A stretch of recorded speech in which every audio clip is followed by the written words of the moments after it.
En este lunes que iniciamos la cuarta semana de Cuaresma, iniciamos también la lectura continuada del Evangelio de Juan, pero a partir del final del capítulo 4, pues lo que sigue en adelante son pasajes que nos preparan para la Semana Santa.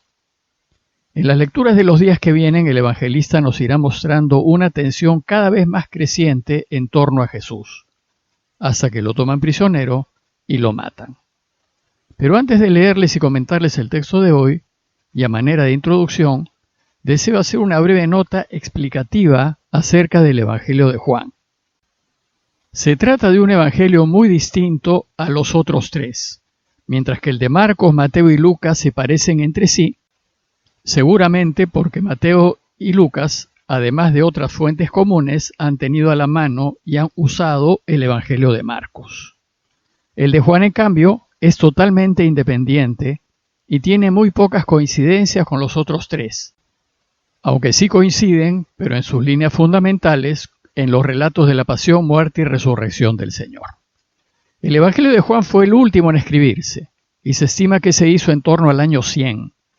No se sabe con certeza quién es su autor ni dónde fue escrito, pero se sabe que fue escrito en el seno de una comunidad cristiana que estaba pasando serias dificultades con los judíos de fines del primer siglo, que habían sobrevivido a la caída de Jerusalén del año 70 y que fueron de influencia fuertemente farisea.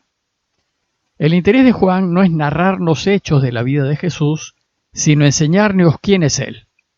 Su objetivo es que creamos que Él es el Mesías y el Hijo de Dios, para que creyendo en Él tengamos vida eterna.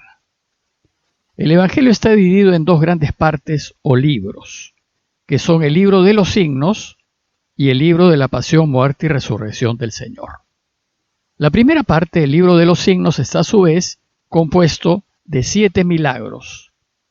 Casi todos estos signos están seguidos de discursos y diálogos de Jesús que a manera de catequesis explican el sentido del signo realizado. Por ejemplo, en el capítulo 6, al signo, que es el de la multiplicación de los panes, le sigue un discurso de Jesús que es una catequesis acerca de la Eucaristía. Pero es de notar que Juan no habla de milagros, sino de signos, pues los milagros son solo signos para que reconozcamos que Él es el Mesías. Bueno, pues el texto que la Iglesia nos propone meditar el día de hoy es el segundo de los 7 signos y se encuentra en Juan 4, 4:3 al 5:4. Les leo el texto. En aquel tiempo, luego de 2 días, Jesús partió de Samaria y continuó su viaje hacia Galilea. El mismo Jesús había hecho esta afirmación: un profeta no es estimado en su propia patria. Cuando llegó a Galilea, los galileos lo recibieron bien porque habían visto lo que había hecho en Jerusalén durante las fiestas de Pascua, pues también ellos habían ido a la fiesta. Fue Jesús otra vez a Caná de Galilea, donde había convertido el agua en vino. Había un funcionario real que tenía un hijo enfermo en Cafarnaúm. Oyendo que Jesús había llegado de Judea a Galilea, fue a verle, y le pedía que bajase a curar a su hijo, que estaba muriéndose. Jesús le dijo: como no vean signos y prodigios, no creen. El funcionario insiste: Señor, baja antes de que se muera mi niño. Jesús le contesta: anda, tu hijo está curado. El hombre creyó en la palabra de Jesús y se puso en camino.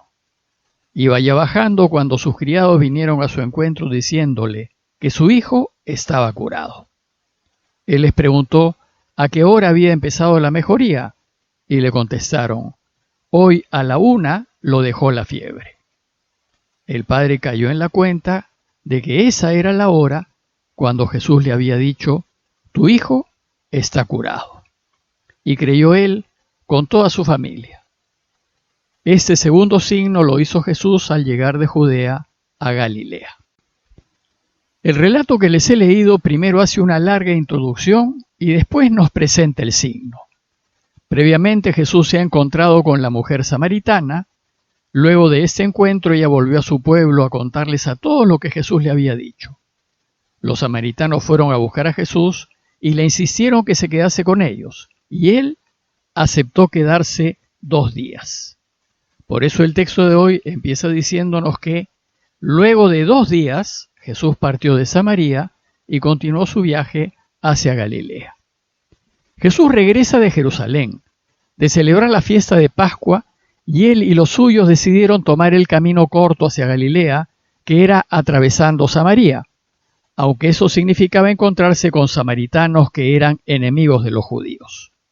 Lo extraño es que Jesús pensó que sus propios paisanos galileos no lo iban a aceptar bien, pues dice el texto que el mismo Jesús había hecho esta afirmación: un profeta no es estimado en su propia patria.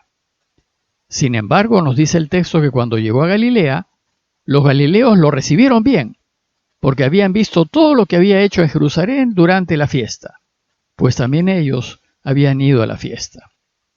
Como saben, en Pascua, judíos de todas partes iban a Jerusalén para las fiestas.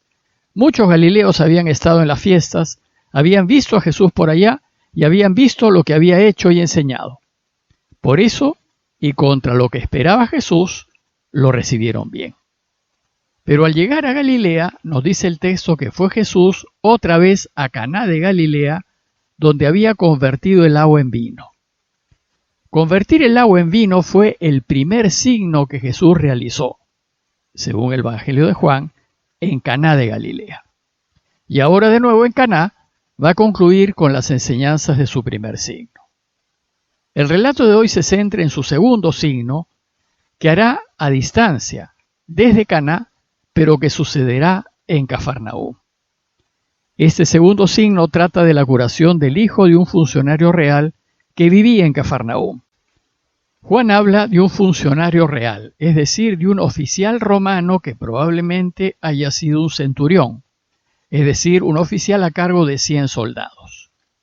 Parece que en Cafarnaúm había apostada una guarnición romana encargada de cuidar la Vía Maris, que era uno de los principales caminos romanos de la región.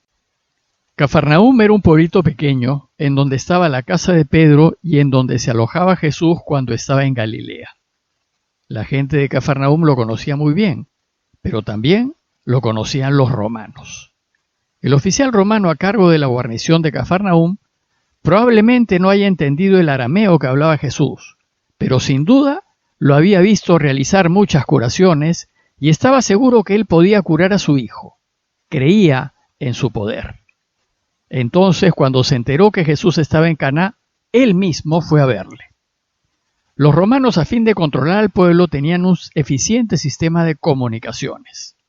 Hay que considerar que hay unos 38 kilómetros de distancia entre Caná y Cafarnaúm, y la gente de la zona recorría esas distancias a pie. Los romanos probablemente lo hacían a caballo. Al llegar a Caná, dice el texto que el centurión le pedía a Jesús que bajase a Cafarnaúm a curar a su hijo que estaba muriéndose. Nos dice el texto que Jesús se resistió y dijo: como no vean signos y prodigios, no creen. Y esto porque la gente siempre busca respuestas y soluciones tangibles que se puedan tocar. El romano quiere que Jesús vaya personalmente y toque a su hijo para curarlo, probablemente porque así había visto que había hecho en Cafarnaúm.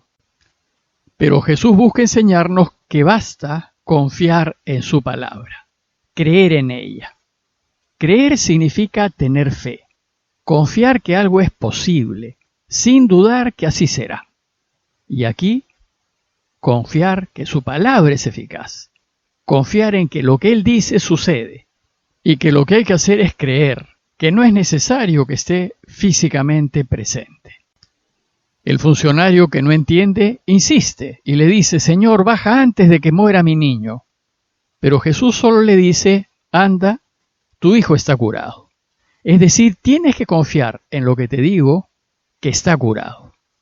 Dice el texto que el hombre creyó en la palabra de Jesús y se puso en camino. Este oficial romano, no judío sino pagano, se fue absolutamente convencido que así era, que su hijo estaba curado. Pero no fue necesario que llegase a Cafarnaúm para constatar la curación de su niño, pues dice el texto que iba ya bajando cuando sus criados vinieron a su encuentro diciéndole que su hijo estaba curado. Imagino que el oficial quiso cerciorarse de que su hijo haya sido curado con la sola palabra de Jesús. Y les preguntó, ¿y a qué hora había empezado la mejoría? Y le contestaron, hoy a la 1 lo dejó la fiebre. Y entonces el padre cayó en la cuenta de que esa era precisamente la hora cuando Jesús le había dicho, tu hijo está curado. Aquí el evangelista nos invita a reflexionar que la sola palabra de Jesús es eficaz. Y en el prólogo, en Juan 1, 1 al 4, nos dijo que en el principio existía la palabra, y que la palabra estaba en Dios y que la palabra era Dios, y que todo se hizo por ella, y que en ella estaba la vida, y la vida era la luz de los hombres. Juan concluye su relato contándonos de la conversión de toda esa familia de paganos, y dice el texto que creyó él con toda su familia. Juan quiere que nos demos cuenta que el oficial romano pasó de creer en el poder de Jesús para curar a creer en el mismo Jesús, él y todos los suyos.